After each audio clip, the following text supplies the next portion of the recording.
Marcus tenía 12 años cuando entró llorando a un cuarto de limpieza del Hospital Universitario de Madrid. Su madre acababa de morir, y una niña que nunca había visto le puso un pequeño ángel de metal en la mano y le dijo: «No te preocupes, él te va a cuidar». 22 años después, Marcus seguía usando ese ángel colgado del cuello. Lo que no sabía era que estaba a punto de volver a encontrarse con la niña que se lo dio. Y esta vez, perderla ya no era una opción. Si te gustan las historias que te dejan el pecho apretado de la mejor manera posible, quédate con nosotros. Suscríbete. Porque esta historia no se olvida fácil. Era martes, las 11 de la mañana, y el Hospital Universitario de Madrid olía, como siempre, a desinfectante y a despedida. Marcus tenía 12 años y llevaba puesto el mismo suéter azul marino de los últimos 3 días, porque nadie en su casa había pensado en decirle que se cambiara. Su padre estaba en algún lugar del hospital, rodeado de tíos y primos y gente que lloraba con ese llanto ruidoso que Marcus no terminaba de entender. O quizás sí entendía. Quizás lo que no entendía era cómo llorar así, tan abiertamente, cuando todo en su pecho era una piedra sólida y caliente que no se movía. Su madre había muerto esa mañana a las 9:15. Llevaba 2 años enferma. 2 años de tratamientos y recaídas y promesas de médicos que decían cosas como: «Estás respondiendo bien», y «Hay razones para ser optimista», y «Sea fuerte, Marcus, que tu madre te necesita». 2 años en los que Marcus aprendió a leer entre líneas, a mirar las caras de los adultos cuando creían que él no los observaba, a entender que las palabras y los rostros pocas veces decían lo mismo. Esa mañana, cuando su padre entró al cuarto con los ojos rojos y los labios apretados, Marcus ya lo supo antes de que él abriera la boca. No lloró, no dijo nada.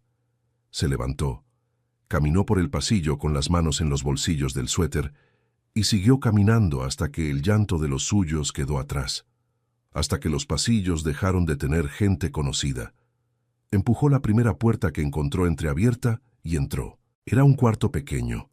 Estantes de metal con productos de limpieza, un carrito con bolsas de basura, el olor a lavanda artificial mezclado con lejía, y en el suelo, con la espalda apoyada contra los estantes más bajos y las rodillas dobladas hacia el pecho, había una niña. Tendría su edad, o quizás un año menos. Llevaba el cabello oscuro recogido en una trenza que ya se estaba deshaciendo, un buzo gris demasiado grande para su cuerpo y unos tenis blancos con la suela despegada en la punta. Tenía un cuaderno apoyado en las rodillas y varios lápices de distintos tamaños esparcidos a su lado. Dibujaba con una concentración absoluta, como si el mundo exterior no existiera. Levantó la vista cuando oyó entrar a Marcus. No gritó, no preguntó qué hacía él ahí, no llamó a nadie. Lo miró durante un segundo con unos ojos verdes, grandes y completamente tranquilos. Luego corrió un poco hacia el lado para dejarle espacio en el suelo y volvió a mirar su cuaderno. Marcus no supo por qué, pero se sentó. El silencio entre los dos era diferente al del pasillo. Afuera el silencio era tenso, lleno de cosas no dichas y de gente que no sabía qué hacer con las manos. Adentro era simplemente silencio, como una habitación vacía que no pide nada. Pasaron varios minutos. Ella siguió dibujando. Él miraba el suelo. «¿Qué dibujas?», preguntó él, sin saber muy bien por qué hablaba. «Un árbol», dijo ella sin levantar la vista. «Pero me está quedando raro el tronco». Marcus miró el cuaderno. El árbol tenía las ramas muy bien hechas, con hojas pequeñas en distintas posiciones. El tronco, en cambio, era demasiado recto, demasiado simétrico para ser real. «Los árboles de verdad nunca son rectos», dijo él. «Siempre se tuercen un poco». Ella lo miró entonces con genuina atención. «¿Cómo sabes?». «Mi madre me lo decía, cuando íbamos al parque». Ella no respondió de inmediato. Sostuvo su mirada un momento, y en esa fracción de segundo Marcus sintió algo que no supo nombrar. Que ella lo veía, no la situación. No el niño del pasillo con el suéter de 3 días. Él. «¿Tu mamá está en el hospital?», preguntó ella en voz baja. Marcus apretó la mandíbula. Asintió una sola vez. La niña cerró el cuaderno despacio y lo dejó a un lado. No dijo lo siento. No dijo todo va a estar bien. No dijo ninguna de las cosas que todos los adultos del pasillo llevaban horas diciéndole. Se quedó callada, y Marcus, que llevaba horas siendo una piedra, sintió que algo dentro de él empezaba a ceder, no de golpe, lentamente, como una pared que lleva mucho tiempo aguantando y empieza a agrietarse desde adentro. «No quiero olvidarme de la voz de mi mamá», dijo él, y su propia voz sonó rara, quebrada, como si alguien le hubiera puesto arena en la garganta. La niña no respondió enseguida. Extendió la mano y encontró la de él, que estaba apoyada en el suelo entre los dos. La cubrió con la suya, que era más pequeña y más cálida. «Entonces no la olvides hoy», dijo finalmente en voz muy baja. «Hoy puedes llorarla todo lo que necesites». Y Marcus lloró. Lloró como no había llorado desde que empezó todo, con el pecho roto y los hombros sacudiéndose y la cara enterrada en las rodillas. Lloró la mentira de los adultos y los 2 años de optimismo falso y la voz de su madre diciéndole buenas noches, que ella ya no iba a poder decirle más. Lloró todo lo que había guardado siendo fuerte, porque nadie le había dicho que no era necesario serlo. Y la niña no lo soltó. No se movió. No dijo nada. Simplemente estuvo ahí con esa madurez extraña de los niños que crecieron viendo sufrir a alguien, que aprendieron antes de tiempo que el dolor ajeno no necesita soluciones, solo necesita compañía. Cuando él se calmó, ella hurgó en el bolsillo del buzo y sacó un pañuelo de papel arrugado. Se lo alcanzó con una seriedad que en otro momento habría resultado casi graciosa. «Gracias», dijo él, con la voz todavía ronca. «Me llamo Camila», dijo ella. «Marcus». Ella asintió como si eso fuera presentación suficiente para las circunstancias. Entonces se llevó la mano al cuello.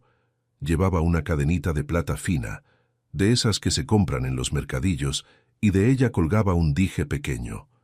Lo desenganchó con cuidado y lo sostuvo en la palma de su mano. Era redondo, no mucho más grande que una moneda pequeña, labrado a mano, con esa imperfección característica de lo que alguien hizo con paciencia y sin maquinaria. Un ángel con las alas abiertas, tallado en el metal con trazos que no eran perfectamente simétricos, pero que eran, precisamente por eso, completamente únicos. Los bordes tenían el desgaste de algo que había vivido cerca de la piel durante años. No era una joya de tienda. Era una pieza de alguien que sabía trabajar el metal con las manos y había puesto algo de sí mismo en ella. «Mi abuela me lo dio cuando me tuve que venir a Madrid con mi mamá», dijo Camila mirando el dije. «Ella vive en la sierra, en un pueblo chico cerca de Cádiz. Lo hizo un señor del pueblo que trabaja los metales. Es el único que existe. Mi abuela me dijo que como ya no iba a poder verme todos los días, el ángel me iba a cuidar». Lo sostuvo un momento más. Luego miró a Marcus con esa calma extraña de los 11 años que han visto demasiado. «Llévatelo, porque aunque no esté tu mamá, no te preocupes, el ángel te cuidará siempre». Marcus abrió la boca para decir que no podía, que era de ella, que era de su abuela. Pero las palabras no llegaron. «¿Y si tu ángel te necesita a ti?», dijo en cambio. Camila pensó un momento, y luego, con esa lógica perfecta e inapelable que solo tienen los 11 años, «Entonces lo compartimos». Le puso el dije en la mano. Marcus lo miró. El ángel labrado a mano, imperfecto y único, con las alas abiertas sobre su palma. «¿Cómo sabes que lo voy a cuidar?», preguntó. «Porque eres bueno», dijo ella, con la simplicidad de alguien que no necesita más argumentos. Marcus cerró los dedos sobre el dije, y eso fue todo. Eso fue el principio de todo, aunque ninguno de los dos lo supiera entonces. Hay objetos que acumulan peso con el tiempo, que se vuelven más pesados cuanto más los llevas, no porque pesen más, sino porque cargan con todo lo que pasó mientras estaban puestos. Marcus Villanueva nunca se quitó el dije. Creció con él. Lo llevaba siempre, primero en la cadena plateada y delgada de la niña, que eventualmente se partió, y luego en una cadena nueva que él mismo eligió, de oro, más gruesa, más masculina. Pero el ángel era el mismo, siempre el mismo, El ángel labrado a mano en algún pueblo de la Sierra de Cádiz, por alguien que trabajaba el metal con paciencia, único en el mundo, con sus imperfecciones que lo hacían imposible de confundir con cualquier otra cosa. Lo tocaba sin darse cuenta. En reuniones de directorio, en vuelos transatlánticos, en noches de insomnio, una mano que subía sola hasta el pecho y encontraba el dije entre los dedos con la precisión del hábito más antiguo. Un gesto tan integrado en él que hacía mucho había dejado de ser consciente. Y no hablaba de ello. Nunca. Porque hablar del dije era hablar de ese día. Y ese día era la grieta original, el lugar desde donde todo lo demás se había partido. Y Marcus Villanueva había construido su vida entera sobre la premisa de que si no tocabas las grietas, si las tapabas con suficiente trabajo y suficiente control y suficiente distancia, las grietas no crecían. Funcionaba, más o menos. Si no contabas el hecho de que era incapaz de quedarse con nadie. 4 meses. Ese era su límite natural, aunque él no lo hubiera articulado como tal. Pasados 4 meses, cada vez que una mujer empezaba a instalarse en su vida, a dejar cosas en su departamento, a preguntarle por qué no la había llamado, a querer saber cómo se sentía él en realidad, Marcus sentía una presión en el pecho que no sabía describir de otra manera que como alarma, y salía, siempre educadamente, siempre con una excusa razonable, pero siempre. Amar era perder. Lo había aprendido a los 12 años de la manera más brutal posible, y desde entonces ninguna parte de él había encontrado una razón suficientemente convincente para volver a correr ese riesgo. Era el director ejecutivo de Villanueva & Asociados, una firma de arquitectura y desarrollo inmobiliario de lujo con proyectos en Madrid, Lisboa y Miami. 34 años, 1,92 de altura, mandíbula cuadrada, cuerpo trabajado con la misma disciplina metódica con que hacía todo lo demás. Había algo en su físico que no era solamente genética, era el resultado de años de convertir la energía, que no tenía otro lugar donde ir, en algo concreto y controlable. Los músculos de sus hombros y su espalda tenían ese tipo de definición, que se consigue no en un gimnasio de lujo, sino con constancia absoluta, con el tipo de rutina que no falla ni cuando hay motivos para fallar. Sus trajes eran italianos, su agenda era implacable. Su voz nunca subía de volumen aunque estuviera furioso, y estaba furioso con bastante frecuencia, aunque nadie en su empresa lo supiera con certeza. Sus ojos eran grises y tenían esa calidad particular de los que aprendieron a no mostrar lo que había adentro. No eran fríos exactamente, eran guardados, que es diferente y de alguna manera más difícil de descifrar. Había algo más que sus socios nunca terminaban de entender del todo. Villanueva financiaba silenciosamente un ala pediátrica del Hospital Universitario de Madrid, una fundación para familias con niños internados, y 3 programas de acompañamiento emocional para menores en situación de duelo.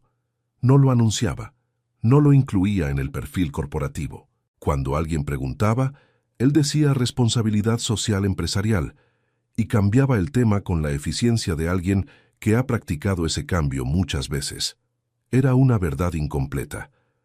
Pero las verdades completas de Marcus Villanueva no eran para el consumo público. Camila Reyes llegó un lunes de octubre con un currículum de 10 páginas, 3 idiomas, una maestría en Administración de Empresas por la Universidad Complutense y la reputación de ser la asistente ejecutiva más eficiente que la competencia había tenido en los últimos 5 años. Recursos Humanos la había estado cortejando durante casi un año. Ella había dicho que no 2 veces. La tercera vez, la oferta era lo suficientemente buena como para que decir sí tuviera sentido económico, y Camila Reyes tomaba las decisiones importantes con la cabeza, no con el estómago.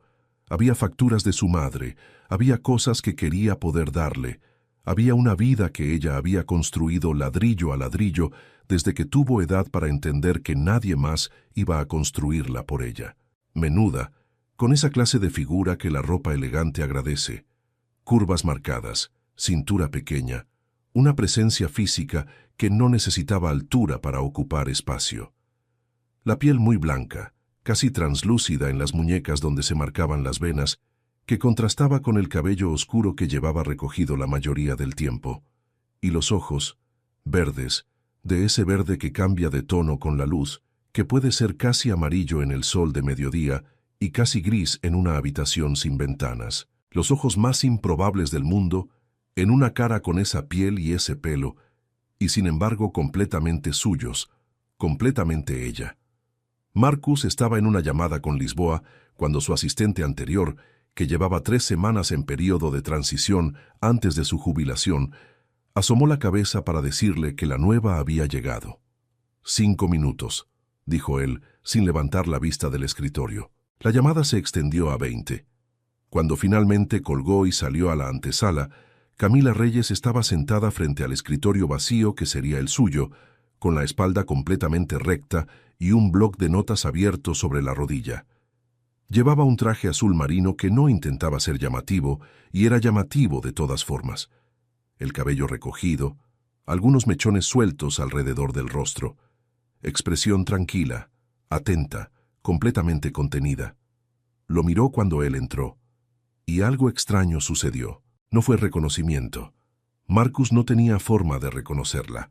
Habían tenido 11 y 12 años, habían pasado 22 años. La niña del cuarto de limpieza era un recuerdo difuso que a veces le preguntaba si había sido real o una cosa que su mente de niño herido se había inventado para sobrevivir ese día. Lo que sucedió fue otra cosa. Fue la sensación, brevísima e irracional, de que algo en la temperatura de la habitación era diferente. Como si el aire hubiera cambiado de densidad en el segundo en que ella levantó la vista. Lo descartó de inmediato. Era absurdo. «Camila Reyes», dijo él, extendiéndole la mano. «Señor Villanueva», respondió ella, poniéndose de pie para estrechársela. Su apretón fue firme, su mirada directa. No había ningún rastro de nerviosismo en ella, lo cual Marcus notó porque era algo que usaba como información. La gente nerviosa decía cosas que no quería decir. La gente tranquila era más difícil de leer. Camila Reyes era difícil de leer, lo cual, aunque él no lo hubiera admitido en ese momento, le resultó genuinamente interesante. Desde el punto de vista de Camila, las cosas eran simultáneamente más simples y más complicadas. El señor Villanueva era exactamente lo que le habían dicho.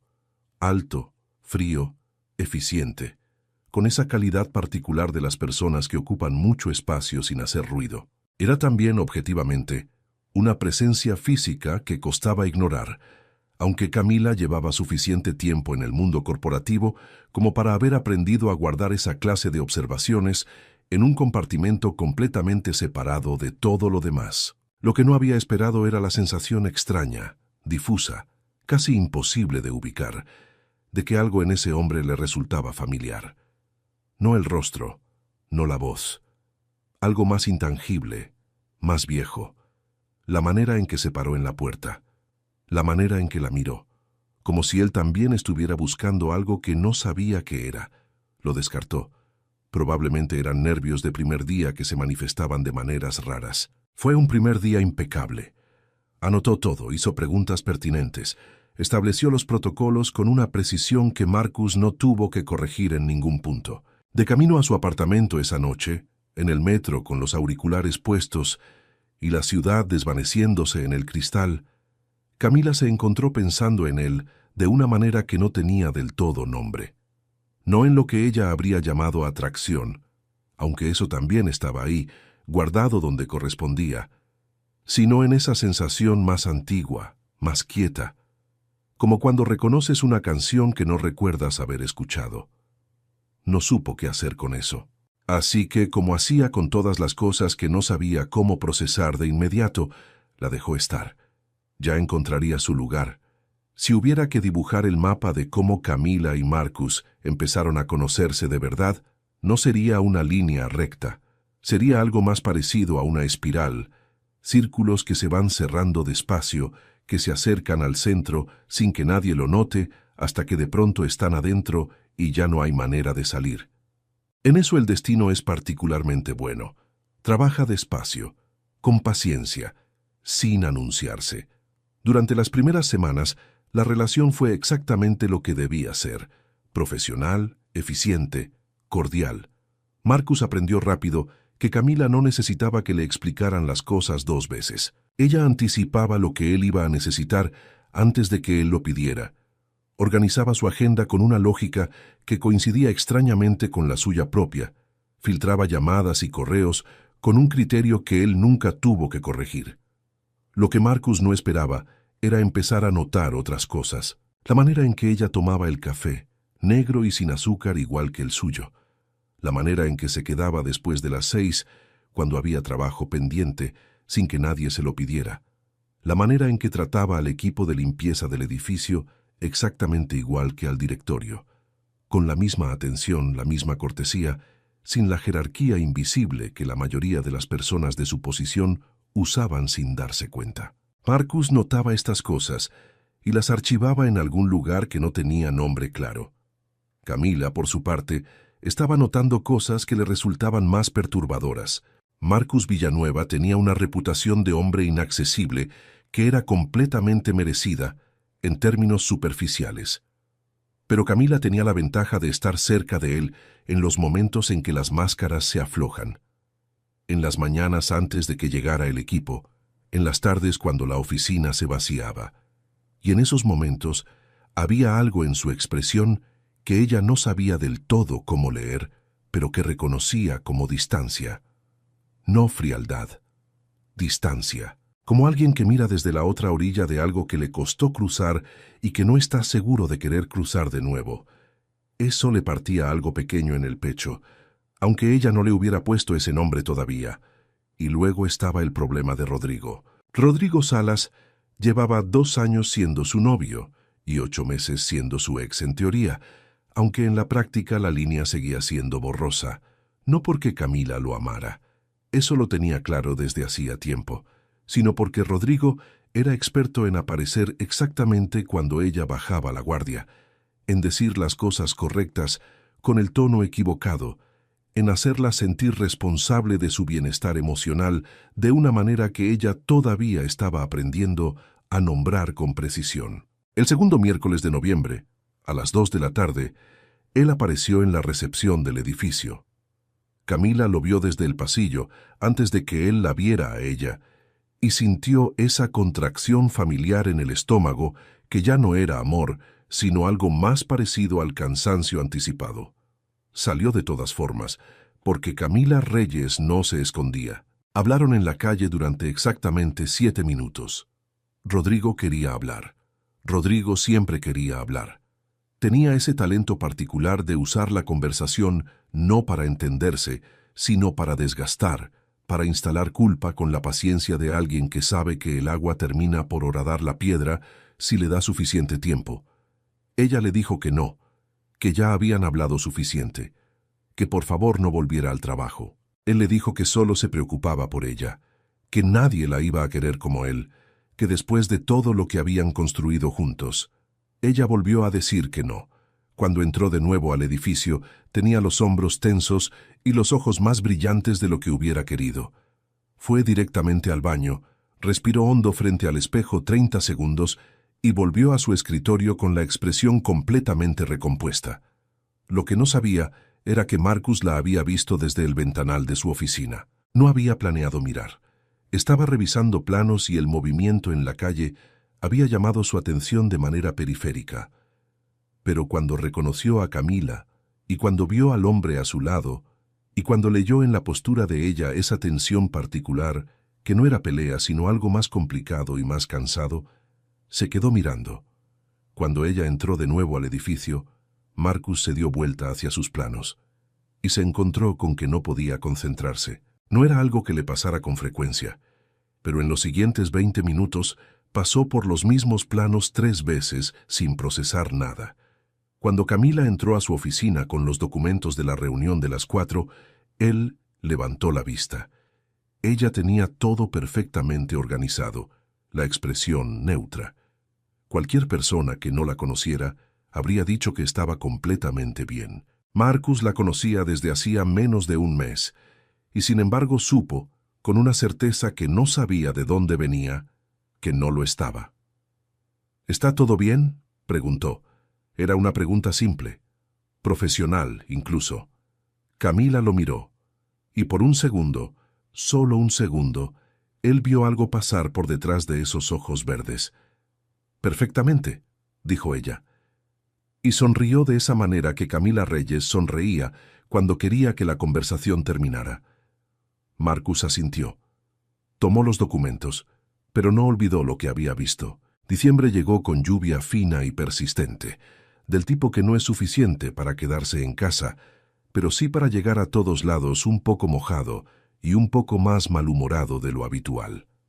Para Marcus, la época navideña era una combinación de obligaciones sociales que cumplía con precisión quirúrgica y de una soledad que gestionaba con tanto control que ya ni siquiera la reconocía como tal. Para Camila, era la época en que su madre Carmen llegaba desde Cádiz, donde había vuelto a vivir 4 años atrás, cuando Camila finalmente pudo permitírselo.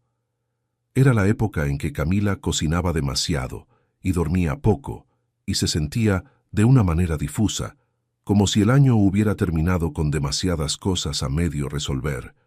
Rodrigo había llamado 14 veces en las últimas 2 semanas. Ella había contestado 3. La gala de enero fue el primer momento en que ninguno de los dos pudo ignorar del todo lo que estaba pasando.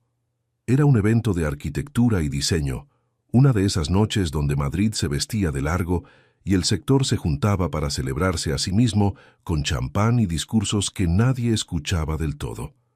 Camila había ido en representación de la empresa para coordinar la presencia del equipo. Él llegó cuando la sala ya estaba llena. Camila lo vio entrar desde el otro lado del salón y tuvo ese segundo de conciencia involuntaria que a veces produce alguien que conoces bien en un contexto diferente. Marcus de traje de gala era algo que costaba procesar con neutralidad. Los hombros anchos bajo la tela oscura, la mandíbula cuadrada, esa manera de moverse que no era exactamente arrogancia, sino algo más interesante, algo que venía de adentro. Camila guardó la observación en su compartimento correspondiente con la eficiencia de siempre. Lo que no esperaba era que él la buscara con la mirada entre toda la sala, que la encontrara, y que algo en su expresión cambiara cuando lo hizo, solo levemente, como un músculo que se relaja sin que la persona lo autorice. Se acercó a ella primero que a cualquier otro. «Estás muy bien», dijo, y luego agregó, de la manera en que los hombres que no saben cómo decir las cosas las dicen. El vestido. Era un vestido verde oscuro, sencillo. Camila lo había elegido porque era práctico para trabajar en una gala. «Gracias», dijo ella, y lo miró de arriba abajo con esa calma que lo desconcertaba siempre. «Tú también». Un silencio de un segundo. «El traje», aclaró ella. Marcus casi sonrió. Esa casi sonrisa involuntaria que era más honesta que la sonrisa completa. Pasaron la noche trabajando juntos, moviéndose en el mismo espacio con una coordinación que varias personas del evento notaron y comentaron entre sí sin decírselo a ellos. En algún momento, antes del discurso principal, Camila estaba de pie revisando el programa cuando notó que se le había abierto levemente el cierre del vestido en la espalda. Marcus apareció a su lado 2 segundos después. «Tienes», dijo señalando hacia su espalda. «Lo sé», dijo ella. «Puedes...» No terminó la frase. Él ya se había movido detrás de ella. Lo que siguió tomó quizás 5 segundos en la realidad, pero en alguna otra dimensión, esos 5 segundos tenían el peso de algo mucho más largo. Los dedos de Marcus encontraron el cierre. Ella sintió su calor antes de sentir el contacto, ese milímetro de distancia entre la piel de él y la de ella, que es donde vive toda la tensión del mundo. Él cerró el cierre despacio, con más cuidado del estrictamente necesario, y cuando terminó sus manos, se detuvieron un instante en la parte baja de su espalda antes de retirarse. Camila no se movió durante ese instante. Luego se dio vuelta. Lo miró de frente con menos de 30 centímetros entre los dos. Marcus sostuvo su mirada. Alguien los llamó desde el otro lado del salón. Los dos parpadearon al mismo tiempo. El momento se rompió de la manera en que se rompen los momentos que no estaban autorizados a durar. «Gracias», dijo Camila. «De nada», dijo él. Y los dos volvieron a sus respectivos roles, como si nada. Pero algo había cambiado en la temperatura entre ellos, y los dos lo sabían, aunque ninguno lo nombrara. Esa noche, Marcus llegó a su departamento más tarde de lo habitual. Se sirvió un whisky sin encender todas las luces, solo la del mueble lateral, que dejaba la sala en esa penumbra cálida que a veces necesitaba para pensar sin que el pensamiento se pusiera demasiado ordenado. Se sentó, sostuvo el vaso sin beberlo, y se descubrió pensando en sus propios dedos. En el momento exacto en que habían encontrado el cierre, en la piel de ella justo ahí, en la parte alta de la espalda donde la columna se curva levemente antes de los hombros. Una piel que era increíblemente suave y que él no debería haber notado con ese nivel de detalle, pero que había notado de todas formas, con esa precisión involuntaria que el cuerpo tiene cuando algo le importa antes de que la cabeza lo autorice. Había cerrado el cierre despacio, no porque hubiera sido difícil, sino porque sus manos habían decidido solas que no había apuro. Y cuando terminó, cuando las yemas de sus dedos se detuvieron un instante en la parte baja de su espalda antes de retirarse, había sentido el calor de ella a través de la tela como si la tela no estuviera. Luego ella se había dado vuelta, y habían quedado así, frente a frente, con esa distancia que no era distancia, con sus ojos verdes mirándolo de una manera que Marcus Villanueva, que había aprendido a leer casi todo, no supo leer del todo. Bebió el whisky de una sola vez. 4 meses, se dijo. Su regla era 4 meses, aunque en este caso el problema era que todavía no había empezado nada y ya sentía que llevaba mucho más tiempo que eso. Enero trajo frío seco y el cierre de varios proyectos simultáneos que hacían que los días fueran largos, y la oficina, a veces, el único espacio donde las cosas tenían el orden que afuera no siempre tenían. Había noches en que se quedaban trabajando hasta tarde, y la ciudad brillaba afuera en amarillo y las horas perdían sus bordes. Noches en que pedían comida y trabajaban, y de a poco hablaban de cosas que iban más allá de los proyectos. Una de esas noches, Marcus le preguntó por su madre, no de la manera directiva con que hacía preguntas en las reuniones, de otra manera más despacio, mientras revisaban planos en la mesa grande. «Vive en Cádiz», dijo Camila. «Bueno, ahora vive allá. Antes vivía aquí. Trabajó en Madrid muchos años». «¿En qué?» «En limpieza». Lo dijo con esa calma de alguien que hace tiempo decidió que no había nada de qué avergonzarse. «En un hospital, durante mucho tiempo. A veces me llevaba cuando no tenía con quién dejarme. Ya sabía que tenía que ser invisible, no molestar. Me iba a algún rincón a dibujar y esperaba». Marcus dejó el lápiz sobre el plano. «¿Dibujabas?» «Sí, mucho, de niña. Árboles, sobre todo». Una pausa pequeña, casi imperceptible. Aunque el tronco siempre me quedaba demasiado recto. Algo pasó en los ojos de Marcus, algo que duró menos de un segundo, y que Camila no supo leer porque ya había pasado cuando ella lo buscó. «¿Sigues dibujando?», preguntó él. «¿A veces?». El silencio que siguió no fue incómodo. Fue de esos silencios llenos de preguntas que ninguno de los dos estaba listo para formular. Marcus volvió a los planos, pero Camila notó, sin buscarlo, que su mano subió hasta el pecho de manera completamente automática, que encontró algo bajo la camisa y lo sostuvo entre los dedos durante un segundo, como hacía a veces sin darse cuenta, antes de volver al trabajo. Ella no dijo nada. Archivó el gesto en algún lugar sin nombre y siguió revisando números. Rodrigo eligió el peor momento posible para reaparecer, que era su especialidad. Era una tarde de febrero, oscura y fría. Apareció en el vestíbulo del edificio sin avisar. Camila lo vio por la cámara del mostrador y sintió ese cansancio familiar instalarse en sus hombros antes de bajar. Hablaron durante 15 minutos en la acera. Rodrigo usó todas sus herramientas habituales, la voz calmada que en realidad era presión, las frases sobre el sacrificio y el amor, la pregunta implícita de quién iba a quererla como él. Camila respondió con la paciencia de alguien que lleva meses repitiendo lo mismo y que entiende que la repetición no es un malentendido, sino una estrategia. Cuando le dijo que por favor se fuera, que no volviera a su trabajo, Rodrigo adoptó esa expresión de herida que era también perfectamente calculada.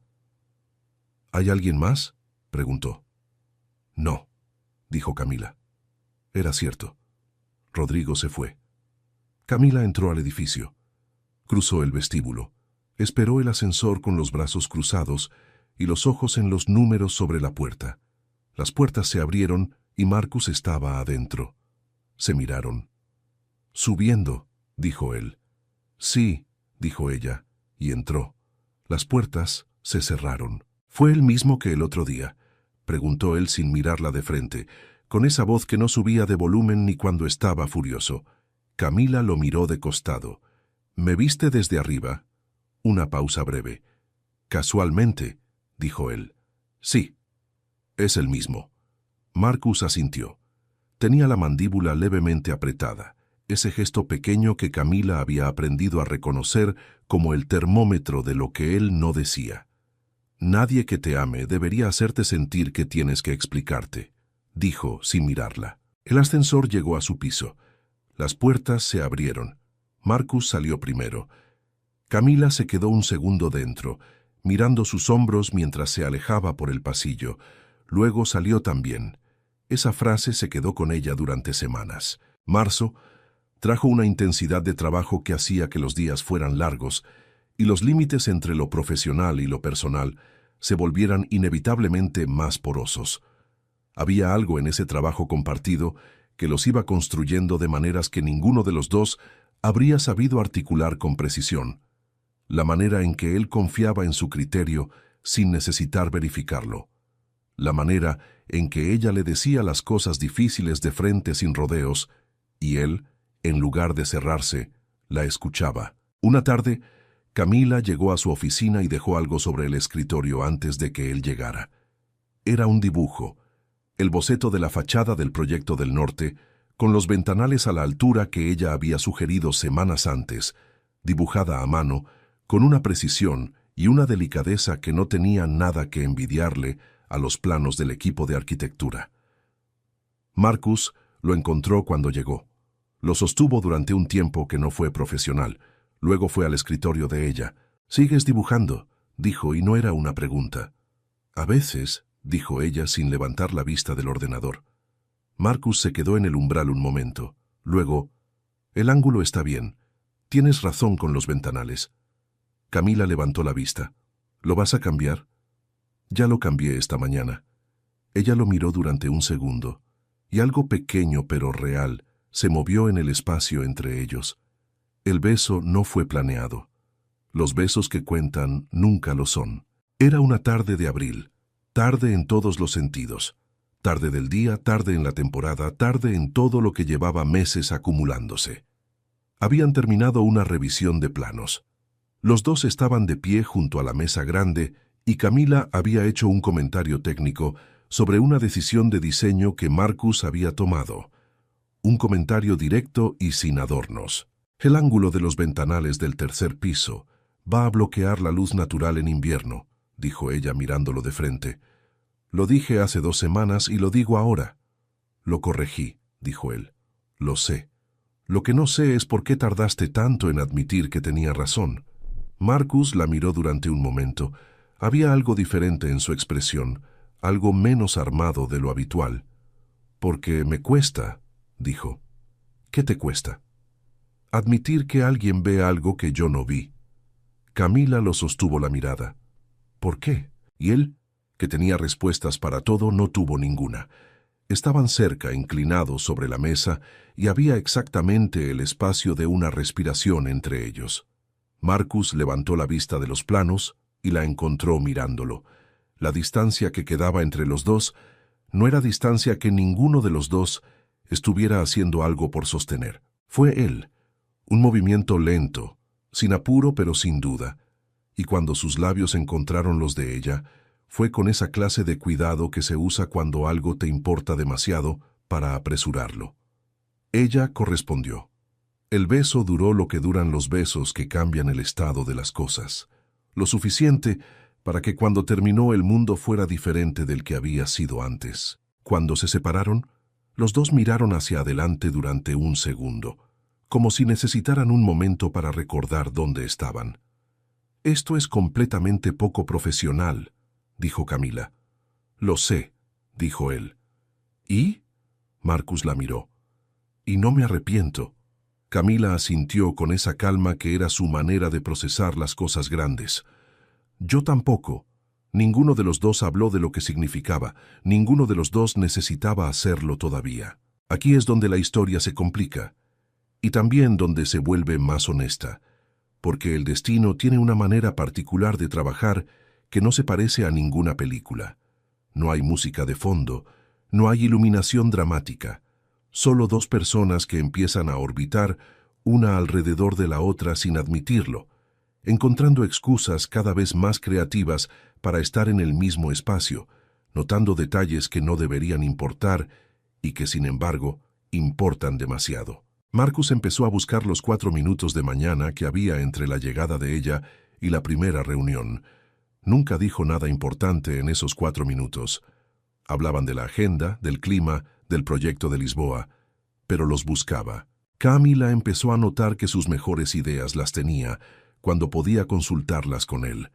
No porque necesitara validación, sino porque él hacía las preguntas exactas que te obligan a pensar más hondo, y porque algo en la manera en que él la escuchaba, con toda su atención, sin el teléfono, sin mirar hacia otro lado, le producía una sensación que reconocía como buena sin saber todavía qué hacer con ella. Lo que Marcus no sabía era cuánto le estaba costando seguir siendo el hombre que siempre encontraba la salida. Hubo una tarde de mayo en que él se alejó, no físicamente, de esa manera en que los hombres como él se alejan, volviéndose más frío, cortando las conversaciones, poniendo capas de formalidad donde había empezado a no haberlas. Camila lo notó al segundo día y no dijo nada, porque no era una persona que perseguía a nadie. Fueron 3 días de esa distancia que dolía más de lo que ella hubiera querido admitir. El 4.º día, Marcus apareció en el umbral de su oficina. «Camila». Ella levantó la vista. «Lo siento», dijo él. Y para alguien que conocía a Marcus Villanueva, esas 2 palabras valían lo que otros hombres invierten en 10 discursos. «Ya sé», dijo ella. «¿Ya sabes qué? ¿Por qué te alejaste?» Marcus la miró. «Tengo miedo», dijo, y sonó como algo que no había planeado decir en voz alta. «Lo sé», dijo ella con esa suavidad que no era condescendencia, sino algo completamente diferente. «Yo también». Fue esa conversación de 6 frases la que cambió las cosas entre ellos de manera definitiva. La noche de mayo en que el estacionamiento se convirtió en el lugar más importante del mundo, empezó como todas las noches importantes, sin planificación, con la única honestidad de lo que era. Rodrigo había ido al departamento de Carmen, la madre de Camila, que seguía de visita. Había aparecido con una historia diseñada para hacer sentir culpable a Camila de maneras específicas y calculadas. Carmen, que era una mujer pequeña y tranquila que había aprendido a sobrevivir cosas más difíciles que Rodrigo Salas, lo había recibido con una cordialidad fría y lo había hecho irse sin decirle nada que pudiera usarse en su contra. Pero Camila lo supo de todas formas, y la furia que sintió no era solo por ella. Lo llamó desde el estacionamiento del edificio. Rodrigo contestó al segundo tono. Fue una pelea real, con la voz levantada, con palabras que no se pueden retirar una vez que salen. Camila le dijo cosas que llevaba meses guardando, con esa contención que a veces se rompe de golpe cuando ya no hay más espacio. Cuando colgó, le temblaban las manos. Marcus la encontró ahí. Había bajado a buscar un portafolio que había olvidado en el coche. No había ningún plan, solo el azar, que a estas alturas ya estaba quedando claro que no era tan azaroso. La vio desde lejos. La postura, el teléfono en la mano, los ojos brillantes de esa manera que conocía. Se acercó sin decir nada. Ella lo vio venir y no se movió. «Fue al departamento de mi madre», dijo con la voz todavía con el desgaste de la pelea. «No sé cómo encontró la dirección. Mi mamá no merece eso». La mandíbula de Marcus hizo esa cosa. «¿Tu madre está bien?» «Sí». Asustada. «Pero bien». Marcus dio un paso hacia ella. Y luego, porque era tarde, y ella temblaba, y él llevaba demasiado tiempo siendo cuidadoso con una distancia que ya no tenía sentido, la rodeó con los brazos. No fue un gesto romántico, fue el gesto de alguien que entiende que hay momentos en que el cuerpo de otra persona es la única arquitectura que importa. Camila apoyó la frente en su pecho. Sintió el calor de él a través de la tela de la camisa, los músculos de sus hombros bajo las manos de ella, la solidez de alguien que no se va a mover. No lloró, respiró, largo, profundo, con ese alivio particular de quien finalmente deja de sostener algo que pesaba demasiado. Marcus no la soltó durante un tiempo que ninguno de los dos midió. Nadie que te ame debería hacerte sentir miedo de respirar, dijo él, en voz muy baja, contra su cabello. Ella levantó la cara hacia él. Ya me lo dijiste una vez. Lo repito porque es verdad. Camila lo miró durante un momento, y luego hizo algo que él no esperaba. Sonrió. No la sonrisa de cierre, la otra, la que le llegaba a los ojos. Eres muy diferente de lo que pensé que eras el primer día, dijo. ¿Qué pensabas que era? Un hombre muy alto, con una agenda muy llena y poca paciencia para las personas. Sigo siendo eso. Ya sé, dijo ella. Pero también eres esto. Marcus no respondió, pero tampoco se apartó. Lo que siguió entre ellos en las semanas siguientes no tenía nombre oficial porque ninguno de los dos se lo había puesto todavía, pero tenía una geografía muy clara. El espacio entre sus escritorios que se había vuelto diferente. Las noches en que se quedaban trabajando y la conversación derivaba hacia lugares que no eran el trabajo. Las mañanas en que él llegaba y ella ya estaba, y los 4 minutos eran suyos de una manera que ninguno cuestionaba. Fue en una de esas tardes largas de mayo, cuando Camila finalmente vio el dije. No de lejos, como había pensado creer que había visto en los primeros días. Esta vez de cerca, esta vez con toda la claridad del mundo. Habían terminado tarde. El equipo había salido hace rato y la oficina era de ellos solos, como tantas otras noches. Marcus estaba de pie junto al ventanal grande, mirando Madrid con esa expresión que ella ya conocía bien. Se había aflojado la corbata, los 2 primeros botones de la camisa abiertos, las mangas dobladas hasta los codos. El cansancio en él no se veía en la postura, que seguía siendo perfecta, sino en algo más sutil. Los ojos más oscuros, los hombros ligeramente distintos. Tenía un whisky en la mano. La lluvia golpeaba el vidrio afuera con una insistencia casi teatral. Camila entró para dejarle la carpeta con el resumen del día, y él se dio vuelta hacia ella. Y fue entonces. La camisa abierta en el cuello, la cadena de oro, gruesa y discreta, y colgando de ella, sobre el pecho de ese hombre enorme y contenido, un dije pequeño, redondo, labrado a mano, con un ángel de alas abiertas, tallado con trazos que no eran perfectamente simétricos. Camila se quedó inmóvil. El tiempo hizo esa cosa que hace cuando algo es demasiado grande para caber en el ritmo normal de los segundos. No puede ser, pensó. No puede ser. Es una coincidencia. Hay miles de dijes de ángeles en el mundo, pero en su estómago había algo más profundo que el pensamiento racional, una certeza que venía de un lugar más viejo, más quieto. Porque ese dije no era de joyería, no era producción en serie, era único, era artesanal, era el trabajo de las manos de alguien en un pueblo chico de la Sierra de Cádiz, y ella lo sabía porque lo había tenido entre sus manos durante años, antes de dárselo a un niño de 12 años en un cuarto de limpieza de un hospital de Madrid. Marcus sintió la mirada. Se dio vuelta.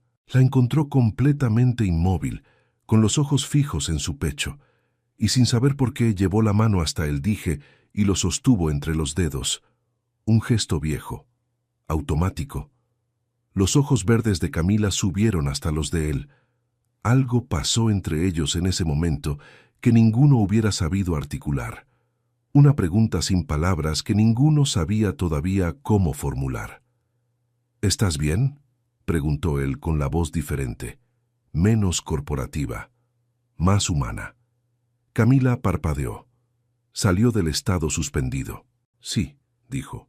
Y luego, sin planearlo, ¿de dónde es tu dije? Marcus la miró un momento. No era el tipo de pregunta que respondía normalmente. Me lo dieron cuando tenía 12 años, dijo finalmente. ¿Quién te lo dio? Una pausa, larga. Una niña, dijo él con voz más quieta, más cuidadosa. En un hospital, el día que murió mi madre. Camila sintió que el corazón le hacía algo que no tenía nombre médico, pero que era perfectamente reconocible. Algo entre contraerse y expandirse al mismo tiempo. Nunca me lo quité, dijo Marcus mirando el dije en su mano, y sonó como una confesión que no había planeado hacer. El silencio entre ellos era diferente de todos los silencios anteriores. Contenía demasiado. ¿Cómo era?, preguntó Camila, con la voz tan baja que casi se perdía con la lluvia. Marcus la miró. Pequeña, dijo. Cabello oscuro. Estaba dibujando cuando entré. Hizo una pausa. Me dijo algo que nunca olvidé. ¿Qué te dijo? Él dudó, como si esas palabras vivieran en un lugar que no habría seguido. Me dijo que podía llorarla todo lo que necesitara, ese día, a mi madre. Su voz cambió de textura. Nadie me había dicho eso antes. Camila apretó la carpeta que tenía en las manos con más fuerza de la necesaria. No dijo nada. Todavía no podía, porque había aprendido, mucho tiempo atrás, que cuando alguien está en ese lugar del dolor y del recuerdo mezclados, no se dicen palabras. Se está ahí. Es un símbolo muy bonito, dijo, finalmente, y la frase sonó ridícula e insuficiente, pero fue lo que encontró. Marcus la miró durante un momento más, y Camila tuvo la sensación de que él también estaba buscando algo que no sabía cómo preguntar. Luego soltó el dije. Terminó el whisky. Es tarde, dijo volviendo al tono de siempre. Mañana es una reunión importante. Sí, dijo ella. Recogió sus cosas. Cuando llegó a la puerta, se detuvo. Marcus. Él levantó la vista. Espero que descanses. Él asintió. Pero los dos sabían que esa noche no habían estado hablando solo del trabajo, y Camila salió al pasillo con el corazón latiendo de una manera que no tenía nada que ver con la velocidad y todo que ver con el peso. Porque ella sabía, y él no. Y esa asimetría era la cosa más complicada que había llevado encima en mucho tiempo. Los días que siguieron fueron los más difíciles de navegar. Camila cargaba un secreto que no era suyo del todo, pero tampoco era completamente de él, y no sabía qué hacer con eso. Tenía miedo. Un miedo honesto y específico. Miedo de que decirlo cambiara algo, de que la historia del hospital se volviera tan grande, que aplastara lo que estaban construyendo ahora, que era más frágil y más real y más valioso de lo que cualquiera de los dos había admitido en voz alta. Así que esperó. No indefinidamente, pero esperó. Y mientras esperaba, lo que había entre ellos siguió creciendo de la única manera en que crecen las cosas verdaderas, despacio, con raíces. La noche de junio, en que finalmente se quedaron juntos, empezó como todas las noches importantes, sin planificación, con la única honestidad de lo que era. Habían estado en casa de ella, revisando la propuesta de Lisboa que había que enviar antes del viernes. Terminaron el trabajo. Comieron algo que Camila preparó con esa eficiencia natural que aplicaba a todo. Y luego hablaron durante horas de la manera en que ninguno de los dos recordaría haber hablado con nadie. De sus madres, de sus miedos más honestos, del peso particular de crecer siendo el adulto de tu propia historia. Marcus le habló de su madre de una manera que no había hablado de ella en años. No el resumen ejecutivo de siempre. Le habló de su voz, de la manera en que le leía en voz alta, aunque él ya era demasiado mayor para que le leyeran, de la última vez que la vio reírse de verdad, que fue 2 semanas antes del final. Camila lo escuchó de la misma manera en que lo había escuchado cuando tenían 12 y 11 años, sin intentar arreglarlo. Simplemente ahí. En algún momento la conversación se volvió silencio. Un silencio completamente diferente de todos los anteriores, cargado de una manera que era solo suya. Marcus la miró. «Camila», dijo, y su nombre en su voz sonó diferente, más lento, más intencional. Ella lo miró. Él se acercó, deliberado, consciente, sin lugar a dudas sobre lo que era. Le tomó la cara entre las manos. Las palmas de él eran grandes y cálidas contra la piel muy blanca de ella, y Camila sintió el calor antes de sentir el contacto, ese instante previo que es donde vive toda la electricidad. Sus pulgares rozaron sus pómulos con una delicadeza que no esperaba de esas manos. La besó, despacio, con esa clase de cuidado que se usa cuando algo te importa demasiado para apresurarlo. Cuando se separaron, los ojos de él estaban más abiertos de lo habitual. «He querido hacer esto desde hace mucho tiempo», dijo con una honestidad que le costó algo decir, pero que dijo de todas formas. «Lo sé», dijo ella. «¿Lo sabías?» «Sí». Una pausa. «Yo también». Marcus le recorrió el cabello oscuro con una mano, despacio, desde la sien hasta la nuca, como si estuviera aprendiendo la topografía de algo que quería recordar. Ella cerró los ojos un segundo. El aroma de ella era cálido, suave, una mezcla de algo floral muy quieto y de la piel caliente de alguien que ha pasado horas en el mismo lugar. Le rodeó la cintura con un brazo, ese brazo que era el doble del tamaño del de ella, y la acercó despacio.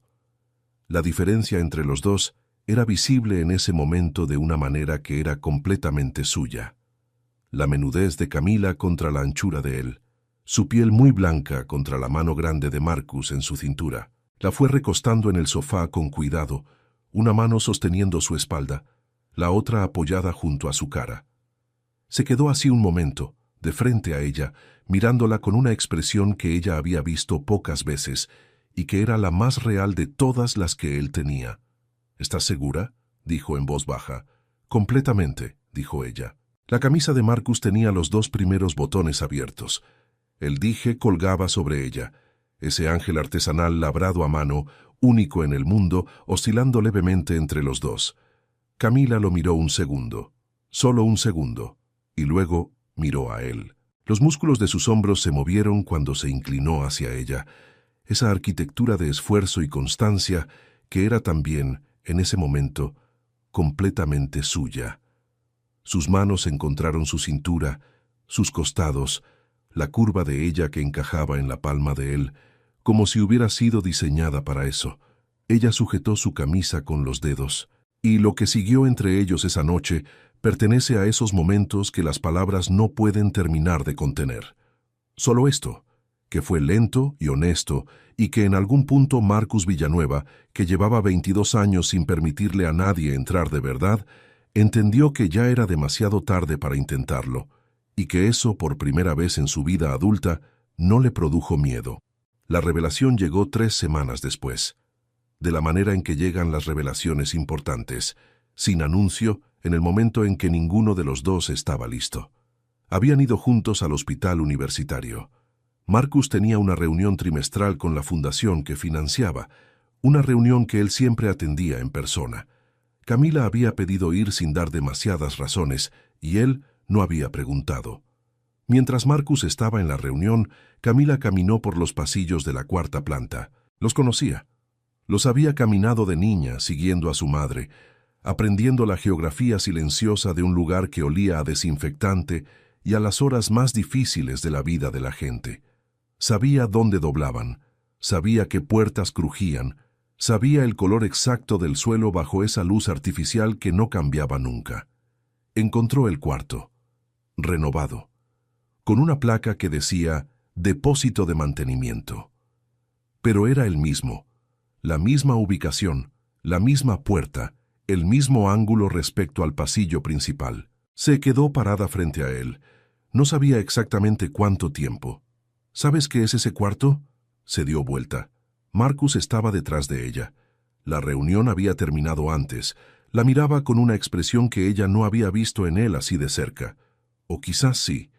Quizás era la misma que había visto en la imagen mental que tenía de un niño de 12 años entrando por una puerta en busca de un lugar donde estar. «Sí», dijo Camila. Un silencio. «¿Cómo lo sabes?», preguntó él, despacio. Camila lo miró. Y esta vez no guardó nada. Se llevó la mano al cuello, donde durante años había habido una cadena, donde ahora no había nada, porque lo que había pertenecido ahí lo había dado hace 22 años y nunca lo había reemplazado porque no era reemplazable. «Ese cuarto», dijo ella con la voz muy quieta, «tiene los estantes en la pared del fondo y el piso de linóleo azul, y huele a lavanda mezclada con lejía». Marcus no se movió. «Cuando yo tenía 11 años», continuó ella, «mi mamá trabajaba aquí, y había días en que me traía porque no tenía con quién dejarme, y yo me iba a ese cuarto a dibujar para no molestar. El pasillo estaba vacío. Afuera Madrid era verano y ruido. Adentro el tiempo había dejado de moverse al ritmo normal. Un día entró un niño», dijo Camila. «Tenía 12 años, un suéter azul marino, y no lloraba, aunque quería. Marcus tenía la mano sobre el dije. No recordaba haberla llevado hasta ahí. «Hablamos un rato», dijo ella. «Y cuando se fue yo tenía 11 años y no tenía mucho para darle. Solo tenía una cosa: silencio». «Era de mi abuela», dijo Camila, y su voz se quebró apenas en la última sílaba. «Lo hizo un señor del pueblo donde ella vivía, en la sierra, cerca de Cádiz. Lo trabajó a mano. No hay otro igual en el mundo». Marcus no dijo nada durante un tiempo que Camila no midió. Luego sacó el dije de debajo de la camisa y lo sostuvo en la palma de su mano, mirándolo. El mismo ángel, las mismas alas abiertas con los trazos que no eran perfectamente simétricos, el desgaste en los bordes de décadas de ser llevados cerca del corazón. Levantó la vista hacia ella, y Camila vio en esa mirada algo que no había visto en él nunca. No el Marcus del directorio, no el Marcus de los planos y la voz tranquila y el control absoluto. El otro. El que existía debajo de todo eso y que ella había conocido primero, aunque ninguno de los dos lo supiera. «Camila», dijo, y era lo mismo que cuando él decía su nombre diferente, pero más todavía. Era todo lo demás también. Ella no dijo nada, porque había aprendido hace mucho tiempo que hay momentos en que no hay palabras, solo presencia. Marcus cerró los dedos sobre el dije, y luego la miró con esa expresión de alguien que finalmente entiende la forma de algo que cargó sin entender durante demasiado tiempo. «Pasé años buscando paz en todas partes», dijo con esa voz baja y ronca de los hombres, cuando dicen cosas que nunca planearon decir. «Y resulta que la única vez que la sentí de verdad fue contigo, esa tarde. Y ahora». Camila apretó los labios. Los ojos le brillaban. «Yo estaba dibujando un árbol», dijo, y sonó a broma, pero no lo era del todo. «El tronco estaba demasiado recto», dijo él, y en esas 4 palabras estaba todo. El cuarto, el suéter, las manos pequeñas, el llanto que finalmente había podido salir, el ángel que había cambiado de manos y nunca había vuelto, y 2 personas que habían crecido en direcciones distintas, y que sin embargo, de alguna manera que ningún mapa podía explicar, habían terminado aquí. Marcus la rodeó con los brazos en ese pasillo de hospital, y Camila apoyó la frente en su pecho, exactamente donde estaba el dije, y los dos estuvieron ahí un momento que no necesitaba nada más para ser completo. Aquí el narrador podría terminar. Podría decir que se besaron en ese pasillo y que el resto fue felicidad y que el amor lo resuelve todo. Pero eso sería una mentira bonita, y este canal no existe para las mentiras bonitas. Existe para las verdades que duelen un poco antes de que duelan bien. Hubo conversaciones difíciles, hubo noches en que Marcus se despertaba con el pecho apretado y el miedo de siempre, y tenía que recordarse activamente que esto era diferente, que ella no era la prueba de que amar era perder, que ella era exactamente lo contrario. Y Camila, que llevaba años siendo la persona fuerte de su propia historia, tuvo que aprender a dejarse cuidar, que no es tan sencillo como parece cuando llevas mucho tiempo sin práctica, pero lo hicieron, con la paciencia y la honestidad de 2 personas que se habían conocido en el peor momento de sus vidas y habían descubierto, 22 años después, que lo que se había construido en esa tarde no había desaparecido, solo había esperado. 3 meses después, en una mañana de septiembre, Con el sol de Madrid entrando oblicuo por los ventanales del hospital renovado, Marcus llevó a Camila al ala pediátrica. Había una placa nueva junto a la entrada. Fundación Ángeles.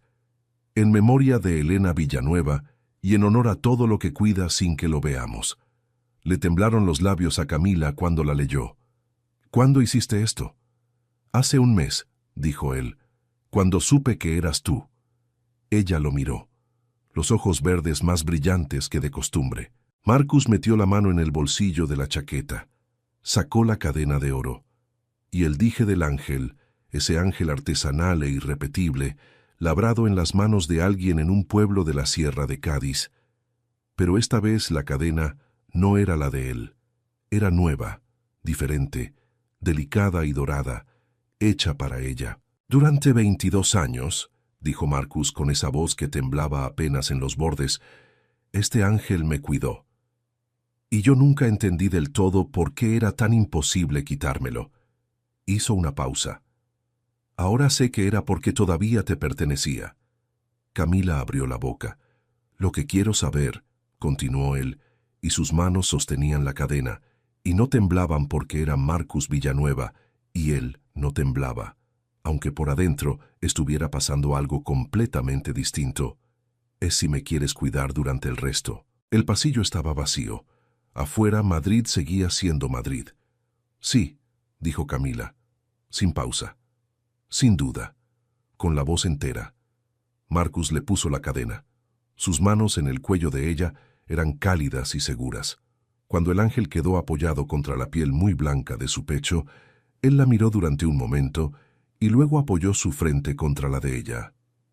«Hola», dijo, en voz bajísima, como si se estuvieran presentando de nuevo, como si este fuera, en todos los sentidos que importaban, el principio. «Hola», dijo ella, y en ese saludo tan pequeño cabía todo lo demás.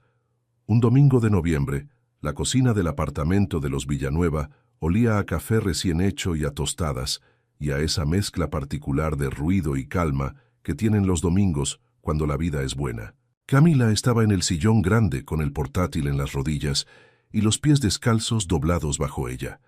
Llevaba el cabello suelto y un suéter que era de Marcus, demasiado grande, que le caía por un hombro dejando visible la cadena dorada con el dije. Marcus estaba en la cocina. Cocinaba con la misma meticulosidad disciplinada que aplicaba a los planos de arquitectura. Camila nunca se lo decía en esos términos exactos porque él ya tenía suficiente conciencia de sus propias capacidades para funcionar perfectamente bien sin más combustible. En el suelo del salón, rodeada de crayones de colores y papeles esparcidos con la generosidad de los 3 años, había una niña, Elena, que llevaba el nombre de la abuela que no había conocido y que tenía los ojos grises de su padre y el cabello oscuro de su madre, y esa personalidad propia e inapelable que ninguno de los dos intentaba explicarse porque era completamente suya. Elena había encontrado el dije en la mesa baja y lo sostenía en las manos pequeñas con la concentración total que los niños le dan a las cosas que sienten que importan sin saber por qué. Camila la miraba sin interrumpirla. Sabía que el ángel volvería donde tenía que volver.